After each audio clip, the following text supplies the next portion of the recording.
नमस्कार, आप देख रहे हैं एनबी न्यूज और मैं हूं आपके साथ योगेश पांडे। स्वागत है आपका राजधानी लाइव में। कोविड-19 के मामले बढ़ने के बीच दिल्ली आपदा प्रबंधन प्राधिकरण यानी डीडीएमए ने मंगलवार को स्कूल, कॉलेज, सिनेमा हॉल और जिम तत्काल प्रभाव से बंद करने का आदेश दे दिया है और इसके साथ ही दुकानों, सार्वजनिक परिवहन पर विभिन्न पाबंदियां लगाई गई हैं, क्योंकि श्रेणीबद्ध प्रतिक्रिया कार्य योजना यानी जीआरएपी के तहत येलो अलर्ट जारी कर दिया गया है। येलो अलर्ट प्रतिबंध यह निर्धारित करता है कि गैर आवश्यक वस्तुओं और सेवाओं की दुकानें और प्रतिष्ठान और मॉल विषम फार्मूले के आधार पर सुबह 10 बजे से रात 8 बजे तक खुलेंगे। डीडीएमए द्वारा जारी आदेश में यह कहा गया है कि सोमवार रात से लागू किए गए रात्रिकालीन कर्फ्यू का समय भी 1 घंटा बढ़ा दिया गया है। यह अब रात 10 बजे से शुरू होगा। रात 10 बजे से सुबह 5 बजे तक का रात्रिकालीन कर्फ्यू अगले आदेश तक जारी रहेगा।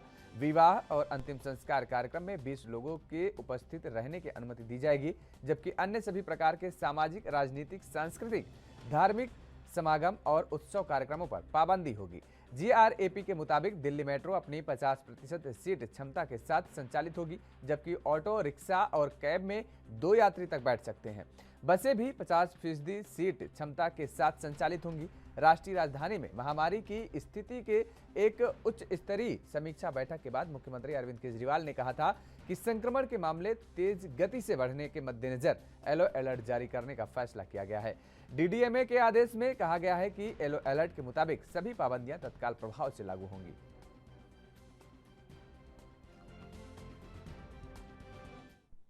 और इसी खबर पर ज्यादा जानकारी के साथ हमारे साथ दिल्ली से संवाददाता राजीव तिवारी लाइव जुड़ चुके हैं सीधे। राजीव, जिस तरीके से अब कोरोना के ये नए वेरिएंट ओमिक्रॉन का खतरा लगातार दिन ब दिन बढ़ता जा रहा है, उसके बाद दिल्ली सरकार ने ये जो नई गाइडलाइंस जारी की है, येलो अलर्ट जारी किया है, दिल्ली की जनता इसको किस नजरिए से देख रही है और ले रही है? देखिए, बिल्कुल सही कहा आपने। यहाँ पर बात करें जिस तरीके से लगातार कहीं न कहीं वायरस का जो खतरा है वो बिल्कुल बढ़ता हुआ नज़र आ रहा है और जिस तरीके से लगातार दिल्ली सरकार जो है वो कहीं न कहीं जनता के बचाव के लिए रास्ते अपनाती नज़र आ रही है। मगर यहाँ पर जिस तरीके से लगातार अब कहीं न कहीं येलो अलर्ट की तरफ हम जाते हुए नज़र आ रहे हैं और दिल्ली सरकार ने इसके लिए पाबंदियाँ भी लागू कर दी गई है। सभी स्कूल संस्थानों को बंद कर दिया गया है, यानी कि सीधे-सीधे कहें शिक्षा संस्थान जो है वो लगभग बंद हो चुके हैं और यहाँ तक कि सिनेमा हॉल की बात करें या फिर थिएटर की बात करें, ये भी लगभग बंद कर दिए गए हैं। 50% गैदरिंग के साथ ज़रूर चलाए जा रहे हैं। यहाँ तक कि मॉल के अंदर, बार के अंदर भी 50% गैदरिंग के साथ ही अनुमति दी गई है। शादी समारोह के अंदर भी लगभग कह सकते हैं 200 लोगों की अनुमति दी गई है। मगर लगातार कहीं न कहीं दिल्ली सरकार जो है वो अब वायरस के मद्देनज़र रखते हुए तो कहीं न कहीं सख्तियाँ बरतने के लिए बिल्कुल तैयार हो चुकी है और यहाँ तक कि बाज़ारों के अंदर जो साप्ताहिक बाज़ार है, उनके अंदर भी सोशल डिस्टेंसिंग के लिए बोल दिया गया है। अधिकारियों को बोला है कि आप लोग सा सा सा साप्ताहिक जो बाज़ार है, उनके कहीं न कहीं उनके अंदर एक बाज़ार को एक अनुमति दी जाए ताकि सोशल डिस्टेंसिंग बनी रहे। लगातार बाज़ारों के अंदर जो भीड़ है, उनको कंट्रोल किया जाए। शिक्षा संस्थान की बात करें तो वो भी के लगभग बंद कर दिए गए हैं। यहाँ तक कि सिनेमा हॉल की बात करें या फिर थिएटर की बात करें, वो भी 50% गैदरिंग के साथ ज़रूर चलते हुए नज़र आ रहे हैं। यहाँ तक कि अब मेट्रो सेवाएँ जो हैं, वो भी कहीं न कहीं 50% गैदरिंग के साथ होगी। बसों की सेवाएँ जो है, वो भी 50% गैदरिंग के साथ होगी। लगातार कहीं न कहीं कोरोना की स्थिति को देखते हुए दिल्ली सरकार जो है, बड़े बदलाव करती हुई नज़र आ रही है और बड़े कदम भी उठाती हुई नज़र आ रही है और इसी को लेकर जनता भी कहीं न कहीं अब जागरूक होती हुई नज़र आ रही है और कहीं न कहीं सोशल डिस्टेंसिंग और मास्क का दोबारा से इस्तेमाल जनता करती हुई नज़र आ रही है। जी। राजीव, जिस तरीके से शैक्षिक संस्थानों को बंद कर दिया गया है, ये दरअसल पहली दफा नहीं है। इसके पहले भी कई दफा ऐसी स्थिति पैदा हुई है जब दिल्ली सरकार को ऐसे आदेश जारी करने पड़े और उसके बाद शैक्षिक संस्थानों को बंद करना पड़ा। ऐसे में छात्र और परिजनों का अगर जिक्र करें तो वो किस नजरिए से देख रहे हैं, क्योंकि कई बार पहले भी बंद हो चुके हैं स्कूल, कॉलेज और उसके बाद फिर से एक बार बंद हो रहे हैं स्कूल, कॉलेज, शैक्षिक संस्थान। देखिए, बिल्कुल सही कहा आपने। यहाँ पर बात करें जिस तरीके से स्कूल, कॉलेज जो थे वो लगभग 1.5 साल से बंद थे और कहीं न कहीं जब स्कूलों को खोलने की प्रक्रिया अपनाई गई तो कहीं न कहीं पॉल्यूशन का स्तर भी आता हुआ नज़र आया। पॉल्यूशन की वजह से दोबारा से स्कूलों को, कॉलेजों को बंद कर दिया गया। फिर जब सामान्य स्थिति हुई, फिर दोबारा से खोलने की इसकी स्थिति बनी स्कूलों की और कॉलेजों की। और कहीं न कहीं छात्रों की बात माने तो छात्रों की बिल्कुल यही माँग थी कि स्कूल, कॉलेजों को खोला जाए क्योंकि उनकी जो पढ़ाई है वो लगभग 2 साल से बिल्कुल बेकार पड़ी हुई है और यहाँ तक कि 2 साल से उनकी पढ़ाई नहीं हो पा रही थी। ऑनलाइन के माध्यम से जो पढ़ाई हो रही थी, वो कहीं न कहीं इतनी सफल नहीं बताई जा रही थी। छात्र भी कहीं न कहीं इसी को लेकर कहीं न कहीं सरकार से अपील करते हुए नज़र आते हैं कि उनकी ऑनलाइन पढ़ाई जो है वो इतनी सक्सेस नहीं है, जो रेगुलर पढ़ाई स्कूलों के अंदर या कॉलेजों के अंदर होती है। मगर जिस तरीके से अब दोबारा से कोरोना की तीसरी लहर देखते हुए दिल्ली सरकार ने फिर आदेश जारी कर दिए गए हैं कि स्कूल संस्थानों को बंद कर दिया गया है। तो कहीं न कहीं फिर हम्म। बच्चों की और कहीं न कहीं पेरेंट्स की जो बात करें तो कहीं न कहीं उनके लिए दोबारा से कहा जा रहा है कि स्कूल कॉलेजों को ज़रूर खोला जाए, क्योंकि जिस तरीके से बाज़ारों को कह सकते हैं 50% गैदरिंग के साथ खोला जा रहा है, लगातार कहीं न कहीं मेट्रो सेवाओं की जो 50% की गैदरिंग के साथ चलाई जा रही है, तो हम्म। स्कूलों को भी कहीं न कहीं 50% गैदरिंग के साथ ही या फिर सोशल डिस्टेंसिंग के साथ चलाया जाए। मगर यहाँ पर स्कूलों को सरकार ने बिल्कुल बंद कर दिया गया है, कॉलेजों को बंद कर दिया गया है, तो कहीं न कहीं छात्रों की नाराज़गी ज़रूर देखने को मिल रही है। जी। बिल्कुल राजीव, आपने जिस तरीके से बताया कि बाजारों को भी 50% के साथ खोलने की इजाज़त दी गई है और जिस तरीके से तमाम सारे संस्थान बंद किए गए हैं, लेकिन सवाल यहाँ पर एक ये भी उठता है कि क्या जिस तरीके से प्राइवेट संस्थान हैं या सरकारी संस्थानों का जिक्र करें, जिस तरीके से पहले भी इन पर पाबंदी लगी थी, ये सब बंद कर दिए गए थे और ये कहा गया था कि ये सभी लोग, इनके जो एम्प्लॉय हैं वो घर से ही काम करेंगे, तो क्या ऐसी कोई स्थिति पैदा हो सकती है अभी, या दिल्ली सरकार ऐसे एक बार फिर से इन संस्थानों को लेकर के भी कोई कड़ा कदम उठा सकती है आने वाले समय में? देखिए, बिल्कुल सही कहा आपने। यहाँ पर बात करें आने वाले समय की, तो आने वाले समय के अंदर बिल्कुल दिल्ली सरकार ने कहा था कि टीचरों के लिए जब स्कूल खोले गए थे, तो टीचरों को या फिर स्कूल स्टाफ को या फिर कॉलेज स्टाफ को वैक्सीन की दोनों डोज़ लगनी चाहिए ताकि बच्चों तक वायरस का खतरा ना बढ़े। मगर यही प्रक्रिया अगर दोनों डोज़ लग चुकी है, तो फिर स्कूलों के अंदर जो खतरा है वायरस का, वो बिल्कुल कम हो चुका है। मगर लगातार जो छात्र हैं, वो यही माँग कर रहे हैं कि उनको स्कूलों को भी सोशल डिस्टेंसिंग के दायरे के साथ खोला जाए ताकि उनकी जो पढ़ाई है, रेगुलर हम्म। पढ़ाई जो है वो कहीं न कहीं हो सके। मगर यहाँ पर ऑनलाइन की बात करें तो ऑनलाइन के माध्यम से ना तो इतनी पढ़ाई हो पा रही है और ना ही जो उनकी पढ़ाई जो हो हम्म। भी रही है वो इतनी सक्सेस नहीं है, यानी कि इतनी कारगर नहीं है। और छात्र कहीं न कहीं इसको लेकर दिल्ली सरकार से भी अपील कर रहे हैं कि उनकी पढ़ाई जो है या फिर स्कूलों को जो है सोशल डिस्टेंसिंग के दायरे के हिसाब से ही खोला जाए, यानी कि गाइडलाइन के हिसाब से खोला जाए। और मगर यहाँ पर बाज़ारों के अंदर जो भीड़ देखने को मिल रही है, उसकी वजह से कहीं न कहीं वायरस का जो खतरा है बिल्कुल बढ़ता हुआ नज़र आ रहा है। उसी को लेकर कहीं न कहीं दिल्ली सरकार ने जिस तरीके से अब सोशल डिस्टेंसिंग के दायरे के अंदर बाज़ारों को बनाने की कोशिश की गई है। साप्ताहिक बाज़ारों के अंदर भी कहीं न कहीं अनुमति दी गई है कि साप्ताहिक बाज़ार जो है, एक ज़ोन के अंदर एक ही साप्ताहिक बाज़ार खुलेगा, वो भी सोशल डिस्टेंसिंग के साथ। मगर जो बाज़ारों के अंदर अधिकारी हैं, हम्म। दिल्ली सरकार के हुए या एसडीएम के हुए या फिर दिल्ली पुलिस के हुए, उनकी तरफ से ज़रूर लापरवाही देखने को मिल रही है, जिसकी वजह से कहीं न कहीं जो भीड़ है, वो हम्म। कहीं न कहीं बाज़ारों के अंदर देखने को मिल रही है। अगर ये लोग सख्ती करें, तो कहीं हम्म। न कहीं बाज़ारों के अंदर सोशल डिस्टेंसिंग बिल्कुल हो सकता है। जी। राजीव, आपने एक बहुत बड़ी बात कही है कि जिस तरीके से बाजारों में इन अधिकारियों और प्रशासनिक अधिकारियों की तरफ से जो लापरवाही देखने को मिल रही है, उसकी वजह से ये कहीं ना कहीं एक बड़ा खतरा बन सकता है ऐसे में आने वाले समय में, क्योंकि 31 दिसंबर को जिस तरीके से ये माना जा रहा है कि बहुत बड़े फंक्शन होते हैं तमाम सारे अलग अलग होटलों में, अलग अलग रेस्टोरेंटों में, जगह जगह पर, और रात्रि कर्फ्यू लगाया गया है, लेकिन अगर इन बाजारों को कंट्रोल नहीं कर पा रहे हैं ये प्रशासनिक अधिकारी, तो क्या लगता है कि ये जो जश्न मनाया जाएगा 31 दिसंबर को, उसमें क्या ये अधिकारी खरे उतर पाएंगे? देखिए, बिल्कुल सही कहा आपने। यहाँ पर बात करें जिस तरीके से बाज़ारों के अंदर सख्ती बरतने के लिए दिल्ली सरकार ने बार-बार कहीं न कहीं दिल्ली पुलिस की, एसडीएम की टीम को लगातार प्रशासन को कहीं न कहीं वार्न करते हुए नज़र आए थे। मगर कहीं न कहीं प्रशासन की तरफ से बाज़ारों के अंदर बिल्कुल भी सख्ती नहीं है। यहाँ तक कि जो सिविल डिफेंस के जवान लगाए गए हैं, हम्म। दिल्ली पुलिस के जवान लगाए हैं, मीडिया को देखते हैं तो कहीं न कहीं थोड़ी बहुत सख्ती ज़रूर की जाती है और जैसे ही मीडिया वहाँ से हटती है तो कहीं न कहीं फिर दोबारा से नॉर्मल हो जाता है। तो हम्म। कहीं न कहीं यही स्थिति हर बाज़ार की है। दिल्ली के चाहे सरोजिनी नगर बाज़ार की बात करें, चांदनी चौक बाज़ार की बात करें, सदर बाज़ार मार्केट की बात करें, करोल बाग मार्केट की बात करें, यही हम्म। स्थिति हर जगह पर देखने को मिल रही है। मगर अगर इसी तरीके की स्थिति बनी रही, तो हम्म। तीसरी लहर से जो बचने की बात कही जा रही है या फिर खतरे को कम करने की बात की जा रही है, वो खतरा कम नहीं होगा। मगर यहाँ पर जिस तरीके से अधिकारियों की तरफ से लापरवाही है, तो दिल्ली सरकार को चाहिए पहले उनके ऊपर सख्ती करे ताकि वो बाज़ारों के अंदर सख्ती करें और जो हम्म। लोग बाग जनता जो है, वो सोशल डिस्टेंसिंग के दायरे में रहे। मगर यहाँ पर जिस तरीके से लापरवाही की जा रही है, उससे कहीं न कहीं खतरा ज़रूर बढ़ा हुआ है। मगर जिस तरीके से दिल्ली सरकार ने नाइट कर्फ्यू का ऐलान किया गया है, अगर हम्म। बाज़ारों के अंदर इसी तरीके की भीड़ रही, तो नाइट कर्फ्यू का भी कोई असर होने वाला नहीं है। मगर यहाँ पर बात करें जिस तरीके से बाज़ारों के अंदर सख्ती बरतने की और हम्म। अधिकारियों के द्वारा सख्ती बरतने की, मगर वो जब तक सबसे पहले होनी चाहिए ताकि वायरस का जो खतरा है वो कम हो सके। मगर यहाँ पर जिस तरीके से लगातार स्थिति बनी हुई है, हम्म। उससे दिल्ली की जनता को कहीं न कहीं परेशानी हो रही है और दिल्ली की सरकार को भी। मगर दिल्ली सरकार जो है वो लगातार कोशिश ज़रूर कर रही है, मगर वो कोशिश जो है, वो सिर्फ़ कागज़ों के अंदर होती हुई नज़र आ रही है। जी। राजीव, जिस तरीके से आप कह रहे हैं कि कोशिशें कर रही है दिल्ली सरकार, लेकिन सिर्फ और सिर्फ दिखावे के लिए, कागजों पर।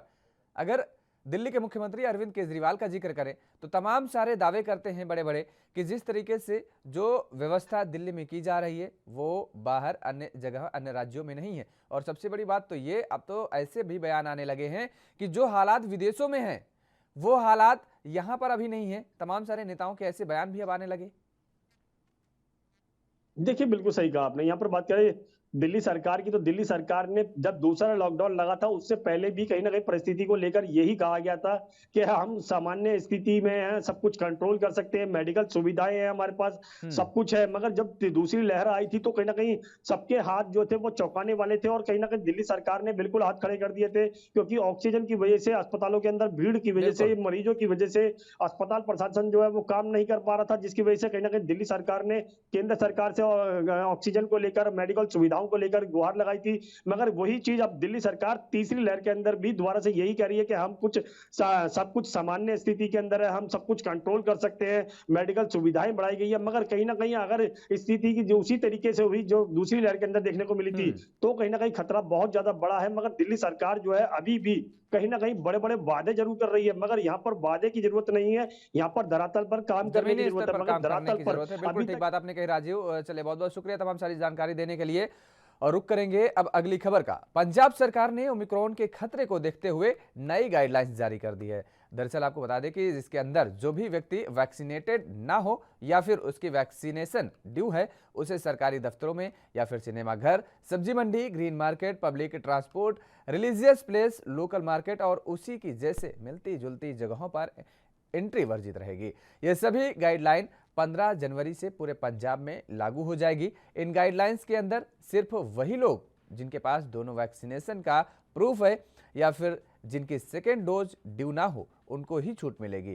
तो ये बड़े बदलाव किए जा रहे हैं, नई गाइडलाइंस लाई जा रही है पंजाब सरकार के द्वारा और 15 जनवरी से ये नई गाइडलाइंस जारी होगी। दरअसल आपको बता दें कि कोरोना का खतरा एक बार फिर से बढ़ता नजर आ रहा है पूरे देश भर में और कोरोना के नए वेरिएंट ओमिक्रॉन को लेकर के सभी राज्य सरकारें अपनी अपनी स्तर से सतर्कता दिखा रही हैं और इसी कड़ी में पंजाब सरकार ने भी एक ये बड़ा कदम और एक सार्थक कदम उठाने की कोशिश कर रही है और नई गाइडलाइंस जारी करने की बात कर रही है पंजाब सरकार, जो कि 15 जनवरी से नई गाइडलाइंस जारी होगी और इसको लेकर के तमाम सारे नियम व शर्तें होंगी। दरअसल आपको बता दें कि वैक्सीनेशन को लेकर के खास तौर पर इसमें ध्यान रखा गया है कि जिनकी दोनों डोज वैक्सीनेशन हो चुका है उनको रियायत मिलेगी और जिनके वैक्सीनेशन नहीं हुआ है उनको जरूर इस गाइडलाइंस के मुताबिक रियायत नहीं मिलने वाली है। तो ओमिक्रॉन के खतरे को देखते हुए पंजाब सरकार भी अब सतर्क नजर आ रही है। और इसी खबर पर ज्यादा जानकारी के साथ हमारे साथ चंडीगढ़ से संवाददाता अमित कुमार लाइव जुड़ चुके हैं। अमित, जिस तरीके से नई गाइडलाइंस का जिक्र किया जा रहा है पंजाब सरकार के द्वारा और 15 जनवरी से ये नई गाइडलाइंस जारी होगी, क्या कुछ होगा इस नई गाइडलाइंस में? अगर हम मेन बात करें तो ये गाइडलाइंस इसलिए उठाई गई हैं ताकि लोग ज्यादा से ज्यादा वैक्सीनेट हो, क्योंकि आप देखिए, आप देखिए सीधे तौर पे इन गाइडलाइंस में वैक्सीनेशन पे जोर दिया गया है। इन्होंने सीधे तौर पे कह दिया कि जो लोग जिनकी दोनों डोजेस हो चुकी है उनके लिए कोई रिस्ट्रिक्शन नहीं है, जिनकी एक वैक्सीनेशन लग चुकी है पर दूसरी वैक्सीनेशन ड्यू नहीं है उनको भी कोई रोक टोक नहीं होगी। पर जिन लोगों की वैक्सीनेशन या तो ड्यू है या फिर जिन लोगों की वैक्सीनेशन नहीं हुई है तो किसी भी पब्लिक प्लेस पे नहीं जा सकते। इसका एक मेजर रीजन इसलिए दिया है कि खुद खतरे में है और उनसे और लोगों को भी खतरा हो सकता है। इसलिए ये हम कह सकते हैं कि मेजर स्टेप पंजाब सरकार की तरफ से लिया गया है। पर अभी भी इसमें भी रियायत दी गई है कि 15 जनवरी तक का समय दिया गया है ताकि लोग जल्द से जल्द खुद को वैक्सीनेट करवा लें या एटलीस्ट कम से कम फर्स्ट डोज ले लें ताकि ड्यू ना हो। इसमें चेक्स के लिए भी कई स्टेप्स उठाए गए हैं कि अगर आपने किसी भी स्पेशल स्पेस में जाना, चाहे वो अगर हम कहें सरकारी दफ्तरों की हम बात कर ले, मॉल्स में जाना है, सिनेमा घर में जाना है, ये कहीं पर भी जाना है जहां पे बहुत ज्यादा क्राउड है, जैसे कि बार, रेस्टोरेंट्स, कहीं पार्टी करने, कहीं खाना खाने, तो उन सब जगहों पे मैंडेटरी कर दिया है कि लोगों के वैक्सीनेशन सर्टिफिकेट चेक होंगे। और एक मेजर स्टेप है जो एक अच्छी लोगों को एक्सेप्ट करना चाहिए, क्योंकि इससे लोग खुद भी सेफ रहेंगे और उनके आसपास के लोग भी सेफ रहेंगे। पर चेक्स के लिए क्या रखा गया? देखिए, ये सिर्फ और सिर्फ लोगों के लिए नहीं है, ये एम्प्लॉयज के लिए भी है जो वहां पे काम करते हैं। सीधे तौर पे सरकारी दफ्तरों के, प्राइवेट दफ्तरों के एम्प्लॉयज को भी सीधी तरह से लिखा गया है कि आपको सिर्फ उन्हीं को अलाउ करना है जिनकी वैक्सीनेशन हो चुकी है और जिनकी वैक्सीनेशन ड्यू नहीं है। तो पंजाब सरकार ने अपनी तरफ से सख्ताइयां बढ़ानी शुरू कर दी है। कल जब हमने रात को राजकुमार वेरका कैबिनेट मिनिस्टर से बात की, उनसे जानने की कोशिश की कि क्या नाइट कर्फ्यू लग सकता है, तो उन्होंने बोला कि अभी तक नाइट कर्फ्यू का कोई प्लान नहीं है पंजाब में। हाँ, हम लोग सख्ताइयां जरूर कर रहे हैं, जो रेलेवेंट स्टेप्स हैं उनको जरूर देख रहे हैं और हर रोज एक रिव्यू किया जा रहा है स्टेप बाय स्टेप बेसिस। उसी एक कड़ी में ये अगर हम कहें कि सख्ताई की गई है, कि हम लोग कह सकते हैं कि लोगों को वैक्सीनेशन के लिए और ज्यादा आगरूक किया जाए।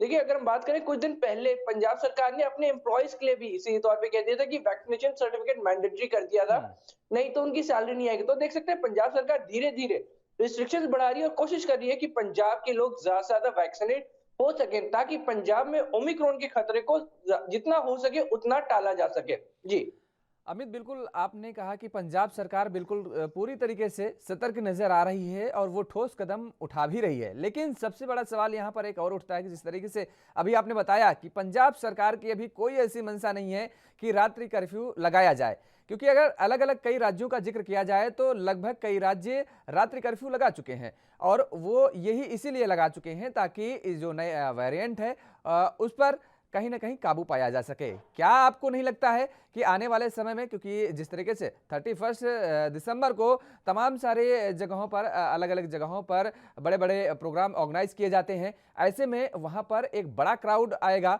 और क्या अगर ये रात्रि कर्फ्यू लगाने का फैसला नहीं लिया गया तो क्या ये एक बड़ी लापरवाही भी हो सकती है?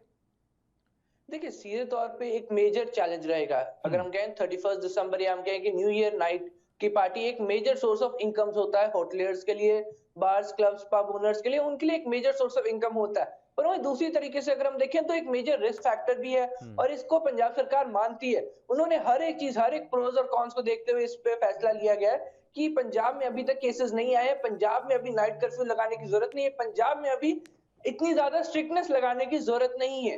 और सीधे तौर पे कहा है कि strictness case to case basis पे देखी जाती है कि हर रोज चेक हो रहे हैं, हर रोज चेक एंड बैलेंस है कि जैसे जैसे जरूरत लग रही है हम अपनी तरफ से सख्ताइयां करें। उसी एक कड़ी में हमने वैक्सीनेशन मैंडेटरी की है कि लोगों को भी पता है कि अब अगर उन्होंने वैक्सीनेशन नहीं लगाई तो सिंपल जगहों पे भी नहीं आ सकते, जैसे कि सब्जी मंडी या तक कि ग्रेन मार्केट, इन सभी जगहों पे भी जाने के लिए आपको अपना वैक्सीनेशन सर्टिफिकेट डिस्प्ले करना पड़ेगा। तो पंजाब सरकार ने कोशिश करी है कि लोग एटलीस्ट फर्स्ट डोज तो जरूर लगा लें ताकि ज्यादा से ज्यादा हो सके कि लोग रेडी रहें कि अगर वैक्सीनेशन होगी तो उनका रिस्क फैक्टर कम होगा और जिनकी पहली डोज लग चुकी है वो सेकंड डोज जाके लगवाएं, क्योंकि ऐसे बहुत देखा गया कि लोगों ने फर्स्ट डोज लगवा ली है पर सेकंड डोज किसी ना किसी कारण अवॉइड कर दें, कोई नहीं हमारी फर्स्ट डोज लग चुकी है, हम लोग वैसे उससे ही सेफ है। तो अब ये भी जरूरी करते हैं कि जिनकी ड्यूज है वो लोग जाके अपनी वैक्सीनेशन लगवाएं ताकि वो एटलीस्ट खुद सिक्योर हो सके और उनसे ही उनके फैमिली मेंबर सिक्योर हो सके। तो अलग कोशिश ये की जा रही है कि माहौल ज्यादा, अगर हम कहें कि गंभीर ना बनाया जाए। पंजाब सरकार जानती है कि माहौल अगर ज्यादा गंभीर बनाया जाता है तो उसका असर इकोनॉमी में भी पड़ेगा, उनके ऊपर अगर हम कहें कि प्राइवेट बिजनेस पड़ेगा, तो उन चीज का भी ध्यान रखने की जरूरत है, क्योंकि काफी मुश्किल से अगर हम कहें कि पंजाब की इकोनॉमी या हम कहें कि पूरे भारत की इकोनॉमी धीरे धीरे रिकवर कर रही है और ऐसे में अगर अचानक से बहुत ज्यादा स्ट्रिक्टनेस लगा दी जाती है तो उसको एक मेजर हिट पड़ सकता है। जी अमित, लेकिन सबसे बड़ा सवाल यहाँ पर ये उठ रहा है कि इकोनॉमी को ध्यान में रखना चाहिए, लेकिन कहीं ऐसा ना हो कि ये लापरवाही आगे आने वाले समय में, ये जो इकोनॉमी अभी ध्यान दिया जा रहा है, आने वाले समय में एक और बड़ा नुकसान हो सकता है, क्योंकि ऐसे में लोग लापरवाही बरतेंगे। सरकार के लिए, प्रशासनिक अधिकारियों के लिए एक बड़ा चैलेंज होगा और कहीं ना कहीं लोग अगर स्टिक लोगों पर नहीं दिखाएगी, प्रशासनिक अधिकारी नहीं दिखाएंगे तो लोग लापरवाही जरूर बरतेंगे। जी, देखिए, ये बात बिल्कुल सही है कि अगर ढील दी जाती है तो लोग उस ढील का फायदा उठाते हैं। ये अगर हम कह सकते हैं कि मेजर स्टेप 15 तारीख तक रखा गया है। अगर हम बात माने, अगर यही पंजाब सरकार की तरफ से कदम 1 जनवरी से किया जाता तो ये बहुत ज्यादा पॉसिबल था कि ज्यादा से ज्यादा लोग खुद को वैक्सीनेट करवा लेते, क्योंकि 1 जनवरी से रिस्ट्रिक्शन लागू हो जाती। क्योंकि अगर हम चंडीगढ़ का एग्जाम्पल लें तो चंडीगढ़ ने सीधे तौर पर यही स्टेप 1 जनवरी से लागू कर दिए हैं। तो देखिए, अगर यही स्टेप 1 जनवरी से हम कहते हैं कि लोग और ज्यादा, अगर हम सतर्क हो करते हैं कि ठीक है टाइम बहुत कम है, पर क्योंकि टाइम थोड़ा ज्यादा दिया गया है तो इसमें पंजाब सरकार की तरफ से अपने कुछ डिसीजन लिए गए, अपने कुछ फैक्टर्स कंसिडर किए होंगे, चाहे हम साइज की बात कर लें, चाहे एरिया की बात कर लें या नंबर ऑफ वैक्सीनेटेड पीपल्स की बात कर लें, इन सभी फैक्टर्स को शायद डॉक्टर से कंसल्ट करके किया गया था। पर हाँ, अगर हम ऑल ओवर पर्सपेक्टिव में देखें तो 1 जनवरी से अगर ये स्टेप्स उठाए जाते हैं तो ज्यादा, अगर हम कहें कि रिस्ट्रिक्टिव होते हैं और लोग खुद को एटलीस्ट 31 रात की पार्टी करने के लिए लोग खुद को ज्यादा से ज्यादा वैक्सीनेट करवाते हैं। जी चलिए, बहुत बहुत शुक्रिया तमाम सारी जानकारी देने के लिए। अमित हमारे साथ जुड़े हुए थे चंडीगढ़ से संवाददाता। तो जिस तरीके से नए वेरिएंट को लेकर के सभी राज्य अलग अलग सतर्कता बरत रहे हैं और इसी कड़ी में पंजाब सरकार भी ये नए नियम और कानून ला रही है जो कि 15 जनवरी से लागू हो जाएंगे। और रुक करेंगे अब अगली खबर का। एक बार फिर से मुंबई सहित महाराष्ट्र कोरोना संक्रमण की चपेट में आ चुका है। 24 घंटे के ऊपर अगर नजर डालें तो 800 से ज्यादा मुंबई में, जबकि 1500 से ज्यादा कोरोना संक्रमण की संख्या महाराष्ट्र में पाई गई है। ओमिक्रॉन के मामले भी प्रतिदिन मिल रहे हैं और जिसके चलते महाराष्ट्र सरकार की मुश्किलें बढ़ गई हैं। आनन फानन में धारा 144 के साथ नाइट कर्फ्यू के जरिए बढ़ते आंकड़ों पर अंकुश लगाना चाहती है सरकार, लेकिन कहीं से कोई राहत मिलती हुई दिखाई नहीं दे रही है। बीएमसी के कमिश्नर इकबाल सिंह चाहल ने अपनी कमर कस ली है और आला अधिकारियों को सतर्क कर दिया है। वहीं महानगर पालिका की मेयर किशोरी पेडनेकर ने भी राज्य सरकार के साथ लगातार चर्चा कर नियमों को और कड़ा कर रही हैं ताकि बढ़ते कोरोना संक्रमण के आंकड़ों पर अंकुश लगाया जाए। कांग्रेस विधायक महाराष्ट्र सरकार में कैबिनेट मंत्री असलम शेख ने मीडिया से बात करते हुए कहा कि जिस तरीके से विदेशों में हालात खराब हुए हैं वैसी स्थिति मुंबई सहित महाराष्ट्र में पैदा न हो, इसलिए सख्त कदम उठाए जा रहे हैं। लगातार महाविकास अघाड़ी के नेताओं द्वारा चर्चा कर कड़े प्रतिबंध भी लगाए जा रहे हैं। लोगों से भी अपील की जा रही है कि वह दूसरों के लिए नहीं बल्कि खुद और अपने परिवार के लिए सावधानी बरतें।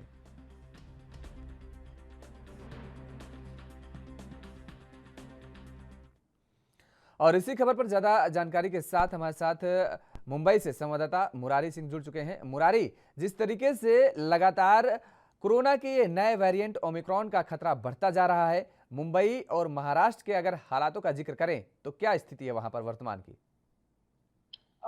जी योगेंद्र, अगर मुंबई सहित महाराष्ट्र की बात करें तो तीसरी लहर का धमाका यहाँ हो चुका है।